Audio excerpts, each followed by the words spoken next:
Hello friends, welcome to my channel at the rate Sarwar Hussain Dada, जहां आपको ज्ञान मिलेगा सबसे ज़्यादा। सबसे पहले मैं बता दूं, आजकल मैं ये रिकॉर्ड करता हूं, ये जो मैंने एक अनबॉक्सिंग किया था ना, माइक उसी से करता हूं, K9 माइक से। आप लोग बताइएगा जो इसका साउंड क्वालिटी कैसा है। ओके, तो आज हम लोग बात कर लेते हैं 2023 का कुछ इंपॉर्टेंट कमिटी और कमीशन। देखिएगा, हर साल कुछ ना कुछ नया नया कमिटी या कमीशन बनते रहता है, ठीक है। तो उसका थोड़ा चर्चा कर लेना चाहिए, एग्जाम का पर्सपेक्टिव से बहुत ही इंपॉर्टेंट है। वैसे भी WBCS एकदम सर पे आ चुका है, बट हाँ, फिर से मैं वही कहूँगा, सिर्फ WBCS नहीं, आने वाला हर एग्जाम के लिए ये सब बहुत इंपॉर्टेंट है।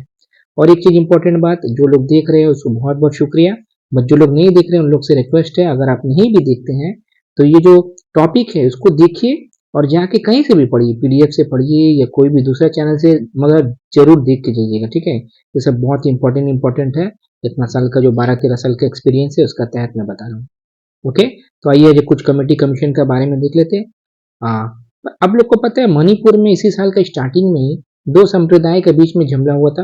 मैंने ट्राइबल ग्रुप था, एक कुकी और एक मैती। तो उसके लेके वहां पर बहुत ज्यादा वायलेंस हुआ, जो कि बिल्कुल भी नहीं होना चाहिए सभ्य समाज में, ठीक है। तो इसमें ना 3 कमेटी बने अलग अलग टाइम में। तो इसीलिए इसको अलग से मैं समझाने का कोशिश करूंगा, गौर से ध्यान से सुनिएगा, ठीक है, ज्यादा स्किप नहीं करिएगा कि यहाँ कंफ्यूजन हो सकता है। सबसे पहले तो सेंट्रल गवर्नमेंट जो था, ये जो झमेला हुआ, उसके बाद 3 मेंबर के कमीशन बनाते हैं, ठीक है। क्या चीज के लिए? वायलेंस के इंक्वायरी करने के लिए। और इसका जो हेड बनते हैं, चीफ जस्टिस ऑफ गुवाहाटी के former chief justice Ajay Lamba ji, वो इनका हेड बनते हैं, ठीक है। अच्छा, उसके बाद फिर क्या होता है, कुछ दिन बाद एक पीस कमेटी बनाया जाता है, वो भी सेंट्रल गवर्नमेंट का द्वारा में, माने पीस को रिस्टोर करने के लिए। इसका चेयरमैन बनाया जाता है वहां के गवर्नर मणिपुर के, श्रीमती अनुसुईया उकई को। ओके। अच्छा, वैसे मैं बता दूं, यहाँ के जो चीफ मिनिस्टर उनका नाम है N बीरेन सिंह, और मणिपुर के कैपिटल इम्फाल है, और गवर्नर तो अनुसुईया उकई, मैंने अभी कहा। उसके बाद सुप्रीम कोर्ट एक स्टैब्लिश करता है एक पैनल को, ऑल वुमेन पैनल रहता है, सब इसमें वुमेन रहती है। उसका जो हेड करते हैं उनका नाम है जस्टिस गीता मित्तल। पैनल का नाम देखिएगा, पैनल कमेटी कमीशन का हमेशा नाम जो रहता है, जो हेड रहते हैं उनके नाम से रहता है। फिर अतीत में भी बहुत सारा कमीशन कमेटी आया है, ठीक है। तो ये जो जस्टिस गीता मित्तल है, ये फॉर्मर चीफ जस्टिस रह चुके जम्मू कश्मीर हाई कोर्ट की। और दो जो सदस्य उनका नाम है शालिनी पी जोशी, जो कि बॉम्बे हाई कोर्ट की जज रह चुकी हैं, और आशा मेनन, वो भी दिल्ली हाई कोर्ट के जज रह चुके हैं।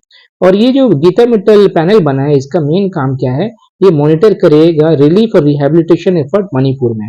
मतलब इतना कुछ होने के बाद वहां पर क्या क्या काम किया जा रहा है सरकार का लेवल में, एडमिनिस्ट्रेशन का लेवल में, उसको ये मॉनिटर करके डायरेक्ट सुप्रीम कोर्ट को बताएगा।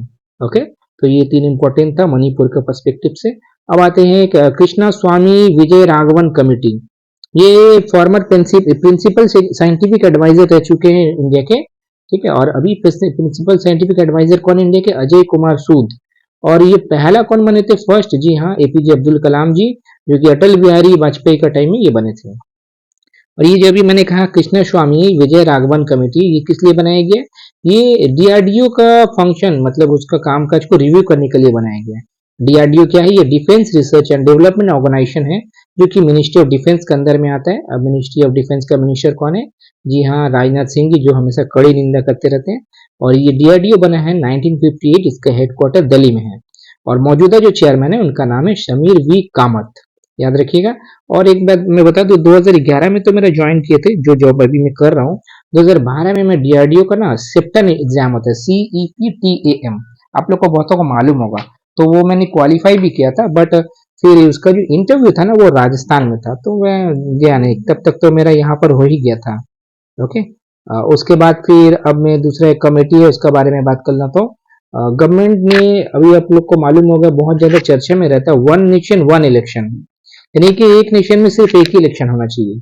अभी आप लोग देखिएगा, हर दूसरा साल में 2-3 स्टेट का इलेक्शन होते रहता है, लोकसभा का इलेक्शन होते रहता है। तो पहले एक्चुअली 1950 में जब पहली बार इलेक्शन हुआ था ना, सब कुछ एक साथ होता था। बट बाद में अलग अलग कारण से, पॉलिटिकल कारण से हो, राष्ट्रपति शासन की वजह से सब टूट के इधर उधर हो गया।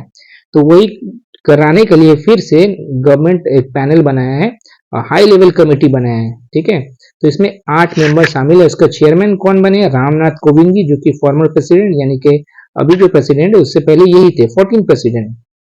ओके। उनमें और कौन कौन शामिल है इस कमेटी में? अमित शाह जी, जो कि होम मिनिस्टर है, अधीर रंजन चौधरी, जो कि लीडर है सिंगल लार्जेस्ट पार्टी लोकसभा में, यानी कि कांग्रेस के वो लीडर है।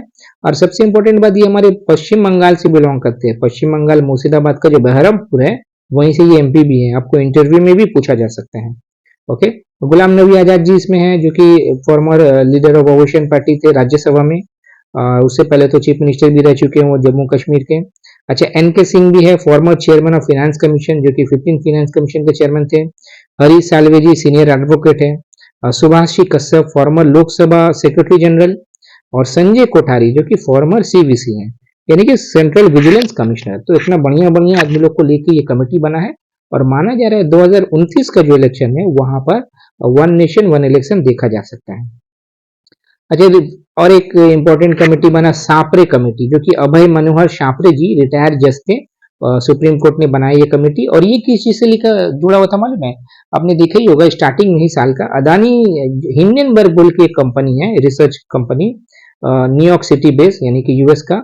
वही अदानी का ऊपर बहुत ये लगाता है, आरोप लगाता है, और उसका जो शेयर मार्केट में बहुत ज्यादा क्रैश होता है, अच्छा खासा क्रैश हो जाता है। तो उसी को लेके सापरे कमेटी सुप्रीम कोर्ट बनाता है। और हिंडनबर्ग रिसर्च जो है ये एक शॉर्ट सेलर कंपनी है न्यूयॉर्क सिटी का, जो कि 2017 में फाउंड किया गया था नेथन एंडरसन के द्वारा। और ये हिंडनबर्ग क्यों नाम रखा था? ये एक डिजास्टर, एयरशिप डिजास्टर हुआ था 6 मई 1937 में न्यू जर्सी में। उसमें 35 प्लस 1 36 जन मरा था, यानी कि उसमें एयरशिप में 35 जन था और एक जन नीचे में भी था, तो 36 जन टोटल मौत हुआ था। और ये जर्मनी का फ्रैंकफर्ट से यूएसए का न्यू जर्सी सफर कर रहा था, उसी में इसका हादसा हुआ था। और उस टाइम का ये सबसे बड़ा एयरशिप था, ठीक है, इसीलिए इसको क्वीन ऑफ द स्काईज भी कहा जाता था। ठीक है। अच्छा, अब ये आखिरी वाला है आज का, TV Somanathan committee. TV Somanathan कौन है? एक्चुअली ये फाइनेंस सेक्रेटरी है। अभी 4 सेक्रेटरी बहुत इंपॉर्टेंट होते हैं, होम सेक्रेटरी, फाइनेंस सेक्रेटरी, और कैबिनेट सेक्रेटरी सबसे ऊपर में ही है, डिफेंस वाला। ठीक है। तो ये किस लिए बनाया गया था? Review of national pension system. अभी आप लोग जो लोग जॉब में, उन लोग को पता ही होगा, या फिर जो जॉब सेंट्रल का ज्वाइन करेंगे उन लोग को भी यही चालू किया जाएगा, एनपीएस। एनपीएस का फुल फॉर्म होता है नेशनल पेंशन सिस्टम, या कभी कभी स्कीम भी बोला जाता है। ये हर सेंट्रल गवर्नमेंट एम्प्लॉय के लिए कंपलसरी है, जो कि 1 जनवरी में या 1 जनवरी 2004 का बाद ज्वाइन किया है। ओके। और 1 मई को इसमें अनऑर्गेनाइज सेक्टर को भी शामिल किया गया, सेल्फ एम्प्लॉयड प्रोफेशनल को भी वॉलंटरी बेसिस में शामिल किया गया। ओके। और ये कौन मैनेज करता है? Pension fund regulatory and development authority. Okay. और 2003 में बना था ये, इसको फुल फॉर्म है, यही मतलब शॉर्ट फॉर्म है पीएफआरडीए। ठीक है। और ये किसका रिकमेंडेशन में बना था? ओएएसआईएस, ओएसिस। 1999 में जब अटल बिहारी वाजपेयी का सरकार था, तो एक प्रोजेक्ट ओएसिस लाते हैं, इसका फुल फॉर्म था old age social and income security. ठीक है। तो उसी का रिकमेंडेशन से ये पीएफआरडीए बना था, बाद में 4 में एनपीएस को चालू किया गया था। और मौजूदा पीएफआरडीए के चेयरमैन कौन है आज का डेट में? दीपक मोहंती। मोहंती से आपको समझ में आता होगा, ये ओडिशा से बिलोंग करते हैं। और उससे पहले 2004 का पहले क्या चलता था? ओल्ड पेंशन स्कीम, जिसको डिफाइंड बेनिफिट पेंशन सिस्टम भी कहा जाता है। तो ओल्ड बेनिफिट पेंशन में क्या मिलता था? जो आपका आखिरी सैलरी रहता था, बेसिक प्लस डीए, उसका 50%। ठीक है। और न्यू पेंशन स्कीम में क्या होता है? इसमें कंट्रीब्यूशन हम लोग का भी कुछ कटता है 10%, और सरकार फिलहाल 14% देता है। दोनों एक जगह जमा होता है, 3 फंड में वो खटता है, उसमें रिटर्न आते रहता है, और उसी को लास्ट में जाके मतलब रिटायरमेंट का बाद आपको मिलेगा 60-40 का कुछ रेशियो में मिलेगा। एक्चुअली डिटेल हमको भी उतना पता नहीं है। बहुत सारे स्टेट जहां जहां कांग्रेस जीता था पिछला बार, ओपीएस को लाया भी था। अब फिर से शायद सरकार चेंज हुआ है तो वो भी चेंज हो जाएगा। ये चीज याद रखिएगा, हमारा पश्चिम बंगाल आज तक कभी भी एनपीएस को अडॉप्ट नहीं किया है, ये एकमात्र स्टेट है। ओके, तो ये वीडियो अगर आपको अच्छा लगा तो लाइक करें, शेयर करें, सब्सक्राइब करें। प्यार बांटे, खुशियां बांटे, और ज्ञान तो जरूर बांटे।